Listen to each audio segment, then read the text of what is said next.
On continue notre découverte de Python. Toujours, je rappelle encore, hein, mais sur la base du livre Python for Kids de Jason Herbrix, pour comprendre un petit peu Python à la façon des enfants, on va dire. Donc là, on a déjà vu un petit peu tous les éléments de base pour installer, commencer à travailler dans les différents univers. On a commencé à utiliser un interpréteur et à enregistrer des fichiers. Juste pour rappel, l'idée c'est qu'on suit le bouquin un peu pas à pas. Et puis, moi, mon idée là, c'est de vous montrer aussi, des fois peut-être qu'on rencontre des petites galères, des trucs qui ne marchent pas, et aussi de vous montrer un petit peu comment on peut les résoudre.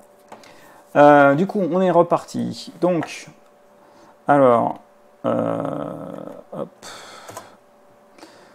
Alors, on va faire un clear. Voilà, on revient sur quelque chose de propre. Donc là, on est dans notre dossier Python, code Python. Donc là, dans le livre, l'idée, c'est d'aborder Python de façon assez simple, déjà en utilisant l'interpréteur, et puis en commençant par faire des calculs mathématiques. Et puis après, on verra l'arrivée des variables. Donc, c'est parti. À ce moment-là, on rentre dans Python, on a nos petits chevrons, et là, on peut commencer à faire des choses. Alors, des choses là, très simples. On ne s'oublie pas qu'on commence à parler, on parle à des enfants. Ce qui va particulièrement les intéresser, j'imagine, à l'âge où ça peut commencer aussi à les intéresser, c'est par exemple faire des calculs. Je pense qu'ils vont vite se rendre compte que ça peut être une super calculatrice et que ça peut peut-être les aider à faire des mathématiques et notamment à avoir les réponses à toutes les problématiques de multiplication, de division, etc. que les professeurs peuvent leur demander. Bon, bref. Donc, ici, ce qu'on peut faire, on peut faire un truc très très bête. On peut faire par exemple une addition. Donc à ce moment-là, on fait 5 plus 2, entrée, et on voit qu'on a 7. Qu'est-ce qu'on a d'autre comme opérateur? On peut faire une soustraction. Là, on peut faire 10 moins 2. Parfait. On peut faire des multiplications. Donc, on peut faire 4 fois, alors vous voyez, c'est la petite étoile, 4 fois 6, hop, 24, ça marche. Et la division. Alors attention, ici, la division, c'est pas le point, c'est le slash. Donc, du coup, on peut faire 8 divisé par 4, hop, et on a 2.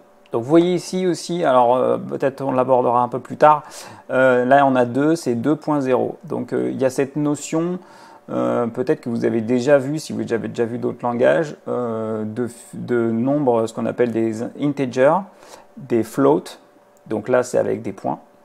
Et après, on va rentrer dans la partie string, donc là, qui sont des chaînes de caractères.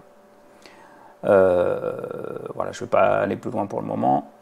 Voilà. Donc ici, vous voyez bien, 8 divisé par 4, ça fait 2. Peut-être on peut faire 15 divisé par 2, et là on voit 7.5. Alors pareil, nous on est habitué à la virgule, dans tout ce qui est plutôt anglo-saxon et mathématiques, n'hésitez pas à regarder que en fait c'est le point, ça pourrait vous éviter certains problèmes après dans la programmation.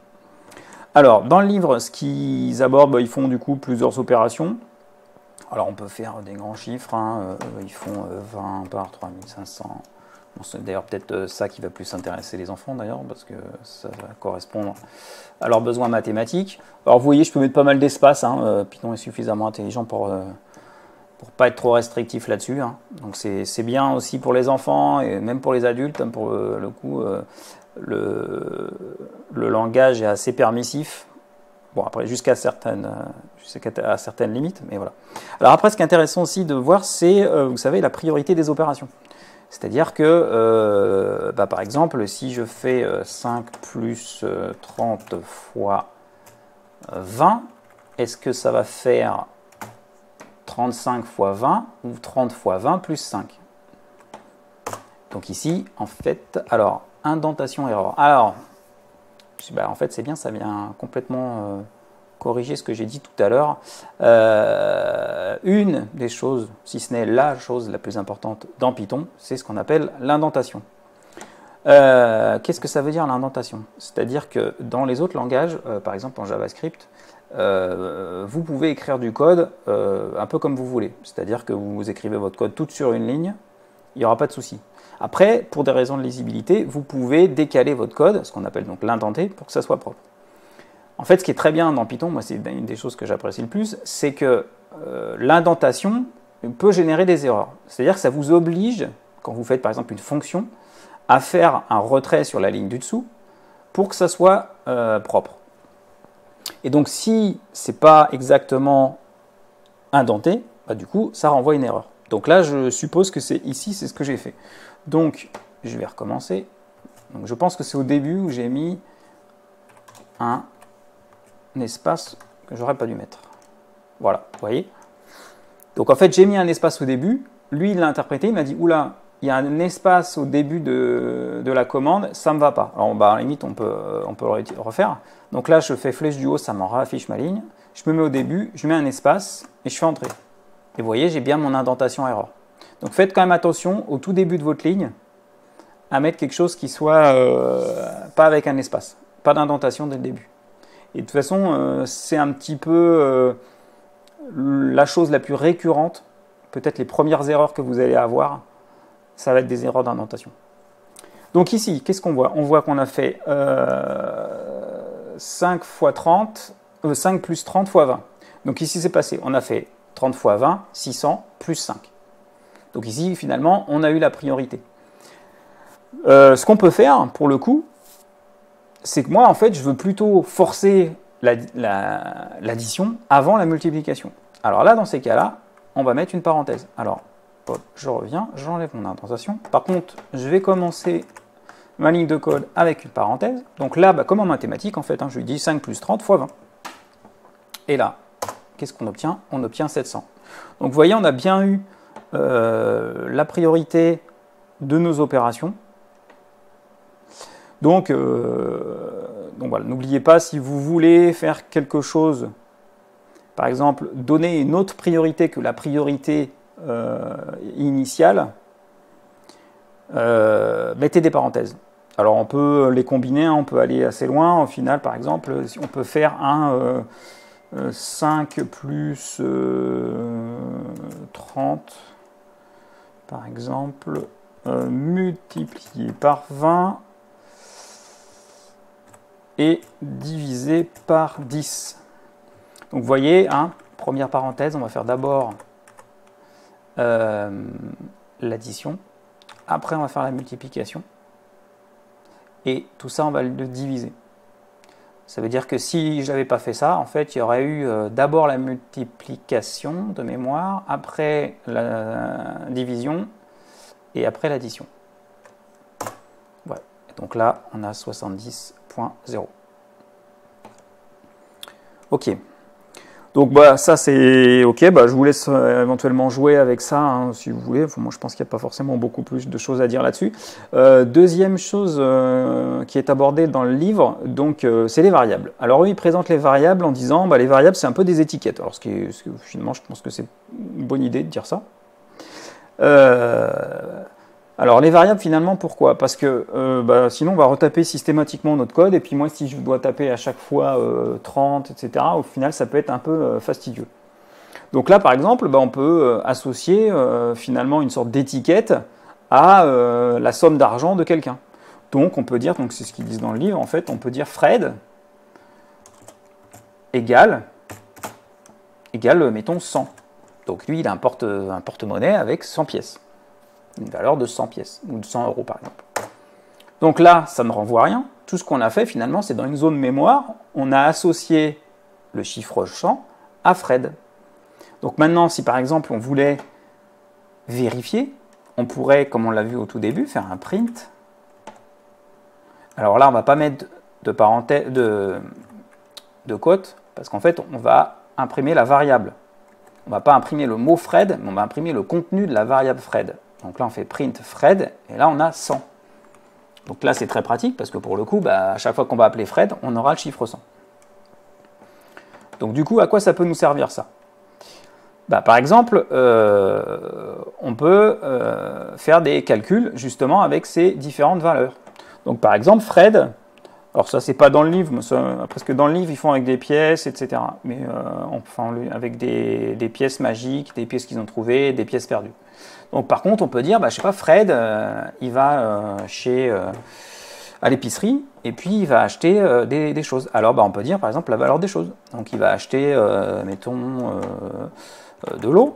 Donc l'eau, bah, elle aura quelle valeur? Mettons, elle aura la valeur de 10.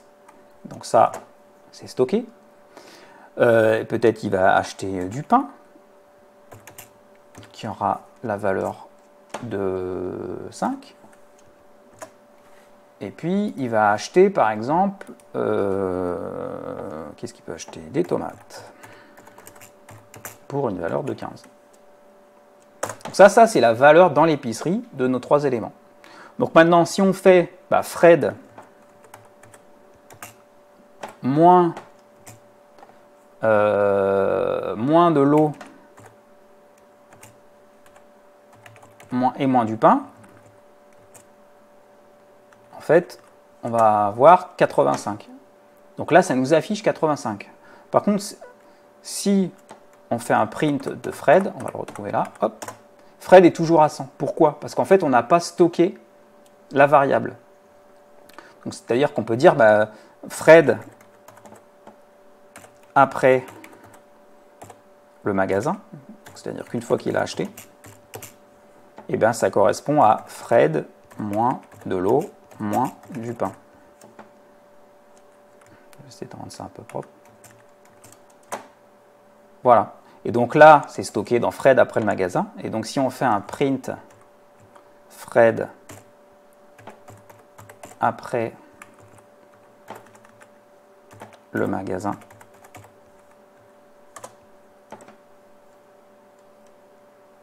alors vous voyez, là j'ai une petite erreur parce que je ne sais pas écrire. J'ai bien 85. Ok. Donc là, l'idée des variables, pour être vraiment dans une première approche des variables, c'est qu'on va étiqueter finalement des choses. Et puis, ça va nous permettre de pouvoir les réutiliser par la suite. Donc, après, vous pouvez aussi faire des multiplicateurs, c'est-à-dire que si au lieu d'acheter une bouteille d'eau, il achète 2 bouteilles d'eau, on doit pouvoir faire ça de la même façon. Donc on va réattribuer finalement notre variable Fred après le magasin. Mais là, au lieu de mettre une seule bouteille d'eau, on va faire eau fois 2. Et on va le mettre entre parenthèses pour que ce soit sûr que ce soit l'eau qui soit fois 2. Bon, normalement, si vous vous rappelez bien, avec la priorité, ça va le faire quand même. Mais moi, comme ça, je préfère montrer comme ça. Donc du coup, si on fait ça, vous voyez que l'eau, elle était à 10 et qu'on a bien eu eau fois 2. Donc voilà, ça vous donne une première idée des variables. Alors les variables, ça permet de faire plein de choses. Mais là, ça vous permet tout de suite de vous dire, tiens, ok, la bonne idée, c'est que mon étiquette, ça va me permettre de stocker une information dans une variable et pouvoir la rappeler après quand je veux. Alors juste là, on est dans l'interpréteur. Donc c'est-à-dire qu'une fois que je vais sortir de l'interpréteur, donc par exemple si je fais un quit maintenant, que je relance Python et que je veux reprinter Fred après le magasin, là il n'y a plus rien. Parce qu'en fait je suis sorti de Python, tout a été réinitialisé et il faut que je recrée mes différentes variables pour pouvoir les retrouver. Donc c'est pour ça que le code, c'est intéressant de l'enregistrer dans un fichier, là auquel cas vous pouvez le rappeler directement et indéfiniment. Voilà pour cette partie. Je vous laisse avec ces premières informations. N'hésitez pas à tester, à jouer, à regarder autour de ça. Et puis on se retrouve pour une prochaine vidéo.